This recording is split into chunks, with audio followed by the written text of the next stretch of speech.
Mga lalaki sa buhay ni Angeline Quinto na nakarelasyon at nalink sa kanya.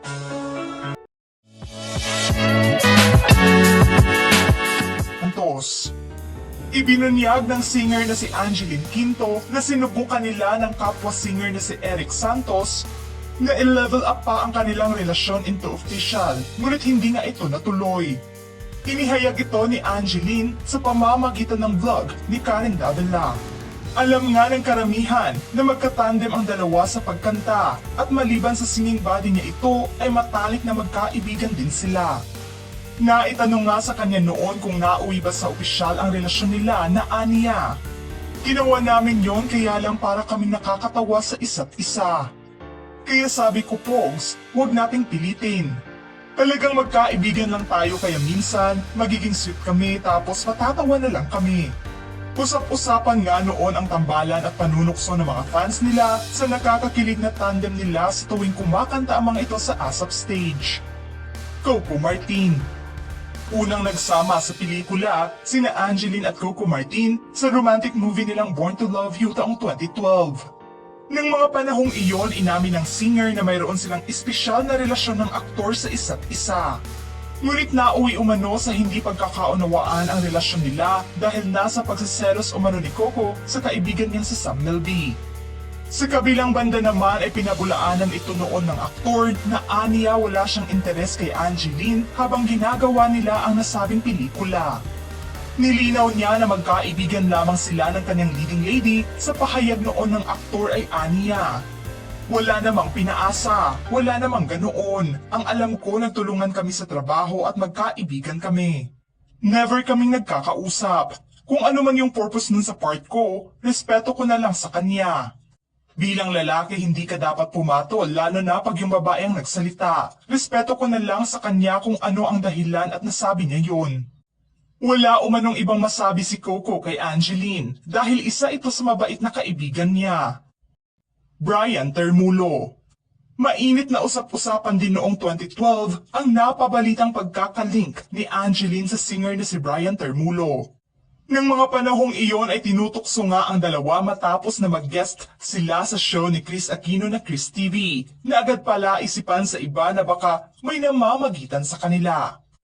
Nilinaw naman ni Angeline na magkaibigan lamang sila at si Ate Chris lamang daw ang nang-aasar sa kanila. Dagdag pa nito na hindi naman nanligaw ito sa kanya at kung nanligaw man ito ay bukas naman siya. Natawa na lang din siya sa pahayag na sinabi noon ni Brian sa pagiging tomboy umano niya. Magkaibigan lamang daw sila ng kapwa singer at walang indikasyon na naging opisyal silang magkasintahan. Sian Lim. Lumabas din noon ang usap-usapang pinupormahan umano ni Sian Lim si Angeline, kasagsagan din ito ng pagkakamabutihan nila ni Kim Chiu noon. Binigyang linaw kaagad ng singer na wala umanong ganoong pangyayari at hindi umano niya alam na may ganoon palang issue.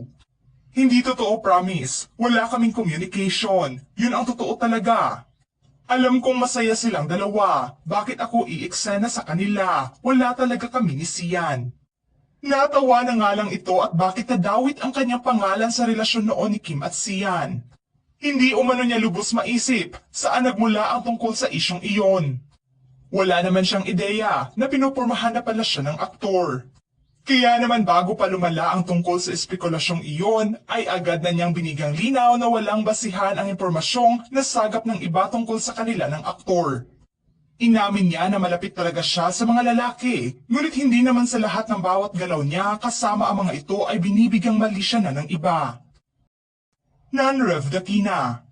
Taong 2021 ang unang ibinahagi ni Angeline ang tungkol na sa relasyon niya sa kanyang non-showbiz boyfriend na si Nanrev Dakina. Aniya na nagkakilala umano sila sa pamamagitan ng mutual friends nila sa Sampaloc, Manila. Unang nagkita ang dalawa taong 2020 sa pamamagitan ng video call. Nang mga panahong ito ay hindi pa idinetali ng singer ang pagkatao ng kanyang kasintahan dahil nais niya na maging pribado ang relasyon nila. Nauwi nga sa opisyal ang relasyon ng dalawa kung saan biniyayaan nga sila ng anak kung saan taong 2022 isinapubliko na nito ang pagkatao ng kanyang kasintahan. Dahil na rin sa maternity shoot nila kay Baby Silvio. At ikinagulat nga ito ng karamihan. Sa kaparehong taon ay nagpropose nga si Non-Rev sa singer at dito rin nila inihayag na nais nilang makasal sa Quiapo Church. At sa simbahan ng Quiapo nga nagpalitan ng I do ang couple nitong April 25. Endgame na nga nila ang isa't isa kung saan pinusuan ng mga fans nila ang pag-iisang dibdib ng dalawa. Super blooming nga si Angeline sa kanyang suot na bridal gown habang nakabarong Tagalog naman ang asawa nito. Star-studded ang kasal ng couple na siyang dinaluhan ng mga kaibigan nila sa industriya. Sa ngayon ay usap-usapan naman na may baby number 2 na umano ang couple. Maliban sa anak nilang dalawa ay mayroon ng 3 anak na babae si Non-Rev sa dati nitong karelasyon. Bukas naman na tinanggap ni Angeline ang tungkol dito. Wala naman daw problema ito sa kanya at mas maganda umano ito na paglaki ng anak nila ay makikilala pa nito ang iba pa niyang mga kapatid sa ama.